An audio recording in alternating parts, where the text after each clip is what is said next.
Les parlementaires d'Afrique francophone unanimes, le continent est vulnérable aux activités terroristes face auxquelles manque l'implication et la synergie d'action des Africains.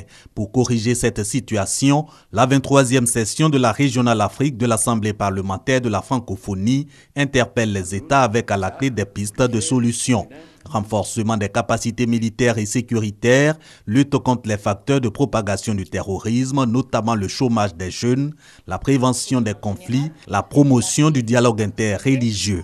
La dynamique n'exclut pas les parlementaires. Les parlementaires que nous sommes pouvons et devons jouer un grand rôle de sensibilisation sur l'urgence qu'il y a à mutualiser les stratégies de lutte face à ce phénomène aux tentacules multiples. Sur le dilemme croissance économique-pauvreté, la rencontre de Yamoussoukro note la nécessité de consolider et de pérenniser cette croissance, tout comme les réformes pour en organiser la répartition. Dans ce schéma encore, les parlementaires sont unanimes sur la pacification du jeu politique et le consensus sur les institutions.